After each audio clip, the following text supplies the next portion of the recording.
آج کے اس گہرے جائزے میں ہم ایک ایسے موضوع کی تہیں کھولیں گے جس نے حالیہ دنوں میں مالیاتی اور معاشی حلقوں میں ایک بھونچال سا برپا کر رکھا ہے۔ جی بالکل۔ اور پاکستان اسٹاک ایکسچینج میں جو حالیہ بلڈ بات یا بڑے پیمانے پر مندی دیکھی گئی ہے، اس نے تو ہر طرف ایک بحث چھیڑ دی ہے۔ مطلب ذرا آپ اس منظرنامے کا تصور کریں، 100 انڈیکس جو کچھ عرصہ قبل اپنی 1,91,333 کی شاندار اور بلند ترین سطح پر کھڑا تھا، وہ اچانک گر کر 1,67,600 پر آ گیا۔ یہ واقعی ایک بہت بڑی گراوٹ ہے۔ اور خاص طور پر اگر 19 فروری 2026 کی بات کی جائے تو یہ دن تاریخ کی سب سے بڑی ایک روزہ گراوٹ کے طور پر ریکارڈ ہوا ہے، جب مارکیٹ ایک ہی دن میں 6,683 پوائنٹس گرے۔ بالکل۔ اور اسی لیے آج ہم نے ڈان اخبار کی تفصیلی رپورٹس، کمپنیوں کی مالیاتی دستاویزات اور مایہ ناز ماہرین کے تجزیات کا ایک بڑا ذخیرہ جمع کیا ہے۔ مقصد محض اعداد و شمار دہرانا نہیں ہے، بلکہ اس شور کے پیچھے چھپے اصل حقائق کو سمجھنا ہے۔ کیا یہ واقعی کوئی بڑی مالی تباہی یا کریش ہے؟ یا پھر محض ایک طویل تیزی کے بعد مارکیٹ کا ایک صحت مند وقفہ، جسے ہم کریکشن کہتے ہیں؟ بالکل، یعنی کیا ان خبروں کی بنیاد پر پینک میں آ کر سب بیچ دینا چاہیے، یا یہ سستے داموں معیاری کمپنیاں خریدنے کا سنہری موقع ہے؟ یہی وہ سوالات ہیں جو اس وقت مارکیٹ سے جڑے ہر فرد کے ذہن میں ہیں۔ صورتحال کا ٹھنڈے دماغ سے تجزیہ کرنا بہت ضروری ہے۔ تو آئیے اس بات کو کھولتے ہیں۔ انڈیکس میں اچانک 10 سے 11% کی کمی آ جانا کوئی معمولی بات نہیں سمجھی جاتی۔ اس زبردست گراوٹ نے نئے سرمایہ کاروں کی تو نیندیں اڑا دی ہیں۔ میں سمجھ سکتی ہوں، کیونکہ نیا سرمایہ کار جب مارکیٹ میں آتا ہے تو وہ صرف اوپر کا رجحان دیکھنا چاہتا ہے، لیکن جو لوگ اس وقت شدید خوف کا شکار ہیں وہ شاید مارکیٹ کی پوری تاریخ کے بجائے صرف پچھلے چند ہفتوں کی کارکردگی دیکھ رہے ہیں۔ یعنی وہ بڑی تصویر نہیں دیکھ رہے ہیں۔ بالکل۔ اگر ہم صورتحال کو پچھلے 2 سالوں مطلب 2024 اور 2025 کے تناظر میں رکھ کر دیکھیں تو اعداد و شمار ایک بالکل مختلف کہانی سناتے ہیں۔ تو ان 2 سالوں میں مارکیٹ کی کارکردگی کیسی رہی؟ اس عرصے میں مارکیٹ نے 85 سے 90% تک کا زبردست اور غیر معمولی منافع دیا ہے۔ اب دنیا کی کسی بھی منڈی میں کوئی بھی اثاثہ ہمیشہ ایک سیدھی لکیر میں اوپر نہیں جاتا۔ صحیح۔ تو کیا اس کا مطلب یہ لیا جائے کہ یہ 11% کی گراوٹ ایک ناگزیر عمل تھا جس کا پہلے سے انتظار کیا جا رہا تھا؟ جی ہاں، اسے ایک متوقع عمل ہی کہا جائے گا۔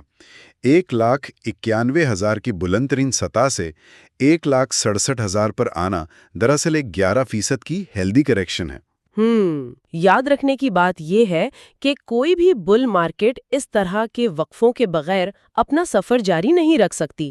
مسلسل اوپر جانے والی مارکیٹ دراصل زیادہ خطرناک ثابت ہوتی ہے، کیونکہ اس میں بلبلا یا ببل بننے کا خطرہ ہوتا ہے، رائٹ؟ بالکل۔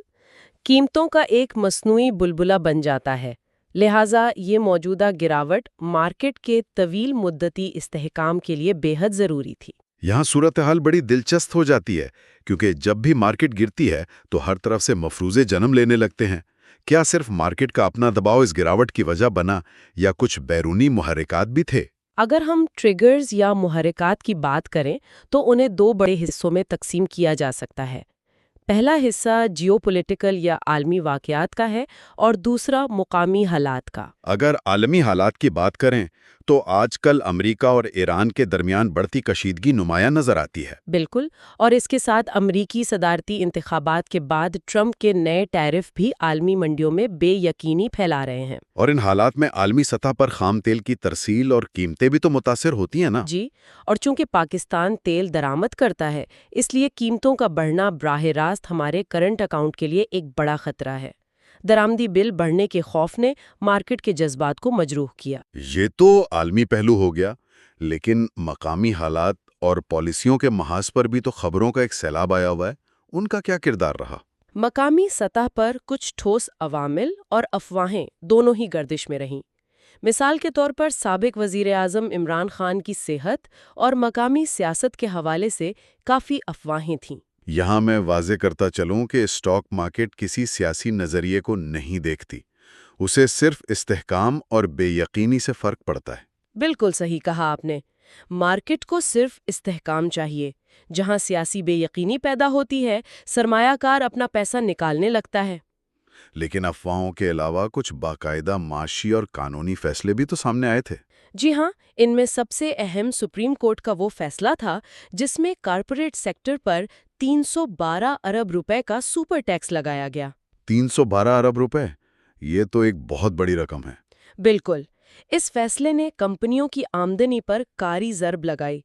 کئی منافع بخش کمپنیوں کو اچانک اربوں روپے سرکاری خزانے میں جمع کروانے پڑے، جس سے ان کے ڈویڈنڈز دینے کی صلاحیت متاثر ہوئی۔ اور ایک اور سرپرائز تو جنوری میں اسٹیٹ بینک کی طرف سے بھی آیا تھا۔ جی، جب مانیٹری پالیسی کمیٹی نے شرح سود کو 10.5% پر برقرار رکھا، جبکہ مارکیٹ کو امید تھی کہ اس میں کمی آئے گی۔ جس کی وجہ سے سرمایہ کاروں نے فوری طور پر پروفٹ ٹیکنگ شروع کر دی۔ بالکل۔ تو مطلب مشرق وسطیٰ کی کشیدگی، مقامی سیاست، سپر ٹیکس اور شرح سود کا جمود، یہ سب مل کر ایک پرفیکٹ طوفان بن گئے۔ لیکن ذرا اس خبر پر بات کرتے ہیں جس نے عام سرمایہ کار میں سب سے زیادہ خوف پھیلایا۔ آپ غیر ملکی سرمایہ کاروں کے انخلاء کی بات کر رہے ہیں؟ جی ہاں، اعداد و شمار کے مطابق ایک ہی مہینے میں تقریباً 63.8 ملین ڈالر مارکیٹ سے نکالے گئے۔ یہ سن کر تو کسی کو بھی خوف آ سکتا ہے۔ بظاہر یہ 63 ملین ڈالر کا نمبر بہت بڑا لگتا ہے، لیکن یہاں صورتحال واقعی دلچسپ ہو جاتی ہے۔ اگر ہم کڑیاں ملائیں تو کہانی کچھ اور ہی نکلتی ہے۔ وہ کیسے؟ اس غیر ملکی فورن سیلنگ کی ایک بڑی وجہ مارکیٹ کی مندی نہیں تھی، بلکہ یہ محض ایک مخصوص کارپوریٹ لین دین کا نتیجہ تھا۔ کیا آپ پائنیئر سیمنٹ اور میپل لیف کی ڈیل کی بات کر رہی ہیں؟ بالکل، پائنیئر سیمنٹ کا میپل لیف کو فروخت ہونا ایک بڑا سودا تھا۔ پائنیئر سیمنٹ کے ایک بڑے حصے دار غیر ملکی تھے۔ جب کمپنی خریدی گئی تو ان کو ان کے حصوں کی قیمت ادا کی گئی۔ اور چونکہ وہ رقم ملک سے باہر گئی تو وہ غیر ملکی خلا کے کھاتے میں درج ہو گئی۔ جی ہاں، مہینے کے آخر میں ایسا لگا جیسے غیر ملکی گھبرا کر پیسہ نکال رہے ہیں، جبکہ حقیقت میں یہ محض ایک کاروباری سودے کی تکمیل تھی۔ اور اس میں ایک عالمی عنصر بھی تو شامل ہے نا، کہ جب امریکہ میں شرح سود بڑھتی ہے تو غیر ملکی سرمایہ کار ترقی پذیر ممالک سے پیسہ نکالتے ہیں۔ بالکل ایسا ہی ہے، وہ اپنا سرمایہ امریکی بانڈز میں لگا دیتے ہیں جو زیادہ محفوظ سمجھے جاتے ہیں۔ تو اس سب میں مثبت پہلو کیا ہے؟ کیا مقامی خریدار مارکیٹ کو سنبھال رہے ہیں؟ سب سے بڑی خوشخبری یہی ہے کہ مقامی ادارے یعنی بینکس، انشورنس کمپنیاں اور میوچل فنڈز بڑی تیزی سے اس فروخت کو جذب کر رہے ہیں۔ یعنی جب عام لوگ گھبرا کر بیچ رہے تھے تو یہ ادارے سستے داموں خریداری کر رہے تھے۔ بالکل، پچھلے سال جب مارکیٹ عروج پر تھی تو ان اداروں نے پروفٹ بک کیا تھا اور اب ان کے پاس کیش موجود ہے۔ ان کی مسلسل خریداری اس بات کا ثبوت ہے کہ انہیں مارکیٹ پر بھروسہ ہے۔ لیکن عام سرمایہ کار کی نفسیات ذرا مختلف ہوتی ہے۔ جو ریٹیل انویسٹرز ہیں، جنہیں ہم مام اینڈ پاپ انویسٹرز بھی کہتے ہیں، ان کا رویہ بڑا دلچسپ ہوتا ہے۔ جی، وہ اپنی زندگی بھر کی جمع پونجی لے کر آتے ہیں۔ اور دیکھیں نا، آج کل ریئل اسٹیٹ کا کاروبار ٹھنڈا ہے، بینکوں میں منافع کی شرح آدھی رہ گئی ہے، تو عام لوگوں نے اسٹاک مارکیٹ کا رخ کیا۔ صرف دسمبر 2025 میں 50,000 نئے اکاؤنٹس کھلے۔ ایک ہی مہینے میں 50,000 نئے اکاؤنٹس بہت بڑی بات ہے۔ لیکن مارکیٹ کا ایک تلخ اصول ہے، یہ ان لوگوں کو ہمیشہ سبق سکھاتی ہے جو پارٹی میں دیر سے آتے ہیں۔ راتوں رات امیر ہونے کے خواب کے ساتھ؟ بالکل، ان نئے سرمایہ کاروں نے ہی مارکیٹ کو اوپر پہنچایا۔ 2025 میں جو 40% اضافہ ہوا وہ ان کی بدولت تھا، لیکن ان کا مسئلہ تجربے کی کمی ہے۔ یعنی جب 5% کی انٹراڈے گراوٹ آتی ہے تو سب سے پہلے یہی پینک ہو کر بیچتے ہیں۔ جی ہاں، انہیں لگتا ہے کہ سب ختم ہو گیا ہے اور وہ نقصان پر ہی شیئرز بیچ کر نکل جاتے ہیں، حالانکہ معاشی حقائق اب بھی مضبوط ہیں۔ بالکل، میں ڈیٹا دیکھ رہا تھا۔ لارج اسکیل مینوفیکچرنگ یعنی LSM میں مہینے کے حساب سے 9.3% کا اضافہ ہوا ہے۔ اور جنوری میں کرنٹ اکاؤنٹ بھی $121 ملین سرپلس میں رہا ہے۔ تو یہ حقائق تو مضبوطی کی طرف اشارہ کر رہے ہیں۔ بالکل، فیکٹریوں کی پیداوار بڑھ رہی ہے، بیرونی ادائیگیوں کا توازن بہتر ہو رہا ہے۔ وقتی شور میں یہ بنیادی باتیں دب جاتی ہیں۔ اور اگر ہم تاریخ کے اسباق دیکھیں، ماضی میں جب 2025 میں پاک بھارت کشیدگی ہوئی یا ایران اسرائیل تنازع ہوا، مارکیٹ گری، لیکن پھر اس نے زبردست ریکوری کی۔ جی ہاں، جسے ہم وی شیپ ریکوری کہتے ہیں۔ مارکیٹ تیزی سے واپس ابھری اور نئے ریکارڈز بنائے۔ تو تکنیکی اعتبار سے اس وقت مارکیٹ کہاں کھڑی ہے؟ تکنیکی زاویے سے دیکھیں تو مارکیٹ فی الحال گولڈن پاکٹ میں ہے، جو 1,69,000 سے 1,70,000 کے درمیان کا علاقہ ہے۔ اور یہ گولڈن پاکٹ کیوں اہم ہے؟ کیونکہ یہاں 50% فیبوناچی ریٹریسمنٹ اور EMA 21 کی شاندار سپورٹ موجود ہے۔ ذرا ان اصطلاحات کو عام سننے والوں کے لیے آسان الفاظ میں بیان کریں گی؟ جی بالکل، EMA 21 کو آپ پچھلے 21 ہفتوں کی اوسط قیمت کا ایک فرش سمجھ لیں۔ جب قیمتیں گر کر اس اوسط تک پہنچتی ہیں تو بڑے کھلاڑیوں کو لگتا ہے کہ اب چیزیں سستی ہو گئی ہیں اور وہ خریداری شروع کر دیتے ہیں۔ اور ہیڈ اینڈ شولڈرز پیٹرن کا کیا مطلب ہے؟ چارٹ پر ایک ہیڈ اینڈ شولڈرز پیٹرن ہوتا ہے جو 1,70,000 پر اپنا ہدف مکمل کر چکا ہے، یعنی اب مزید گراوٹ کا امکان کم ہے۔ اور سب سے اہم بات، انڈیکس کی پرائس ٹو ارننگ ریشیو جو کہ 6 سے 7 کے درمیان آ گئی ہے۔ یہ طویل مدتی سرمایہ کاروں کے لیے بہترین خبر ہے۔ اس کا مطلب ہے کہ کمپنیاں جو منافع کما رہی ہیں اس کے مقابلے میں ان کے شیئرز تاریخی اعتبار سے بے حد سستے ہیں۔ تو اس سارے جائزے کا خلاصہ یہی نکلتا ہے کہ سارا ڈیٹا ایک ہی طرف اشارہ کر رہا ہے۔ پینک سیلنگ یا گھبراہٹ میں نقصان اٹھانے کا کوئی فائدہ نہیں۔ بالکل، مارکیٹ کی سمت طویل مدتی طور پر مثبت ہے۔